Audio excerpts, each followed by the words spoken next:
What may be the largest gathering of transportation professionals happens annually at the Transportation Research Board's annual meeting in Washington, D.C. For the 92nd time, TRB will be holding their annual meeting starting on January 13th and running through the 17th. Robert Skinner serves as the executive director of TRB, and we spoke by phone to talk about the upcoming gathering.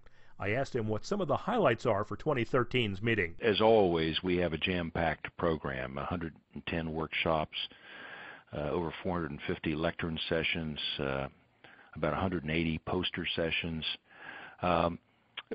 Within the program, though, if you look one level down, there's 44 sessions that are going to address the spotlight theme of deploying transportation research.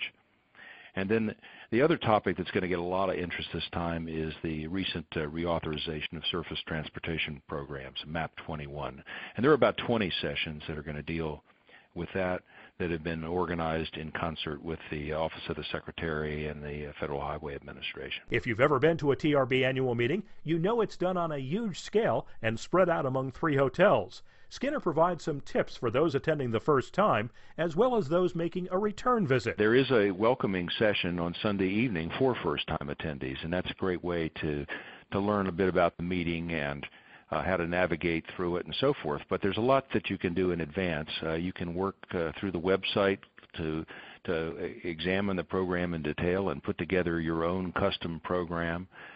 There's a new iPhone and Android application for essentially for Apple and Android mobile devices that just became live today that can provide you a variety of navigation tools as well as the program to help you out. But beyond those things, I think the tip that you really want to give people is not only go to the sessions, but also try and go to some of the committee meetings in the topics that you're interested in. Another thing is we don't have any plenary sessions because of the size, but the closest we come is the Chairman's Luncheon on Wednesday afternoon, and this is going to be a very interesting program. John Horsley, who's the retiring executive director of AASHTO, the state association, is retiring. He'll be giving the luncheon address and receiving one of our awards, the W.N. Carey Award. And he will be introduced by Secretary LaHood, who will, I'm sure, make some of his own remarks about where we stand now in terms of transportation in the United States. Skinner has served as the executive director of TRB since 1994. He joined the organization in the early 1980s. I asked him about some of the changes he's seen over that time. Obviously, the scale of the program has changed a lot.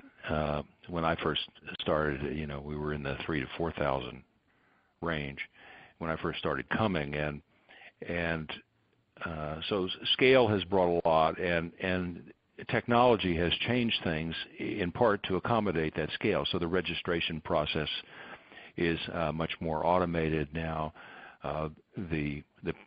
We used to print a preliminary program and a final program. We no longer print a preliminary program, and it's just a matter of time before probably everything will be done electronically. While scale and technology have evolved, Skinner says other changes are more significant. The more profound change is that the meeting is just more diverse in any way that you want to look at diversity.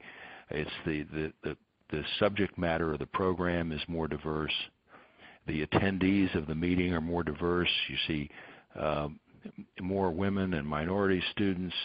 You see, when I first started coming to TRB, if you went into a pavement meeting, you'd hardly see any women. In fact, you'd rarely see any. Now, that's changed and changed considerably. Additional information on the annual meeting can be found on TRB's website at trb.org. This is Bernie Wagenblast, Transportation Radio.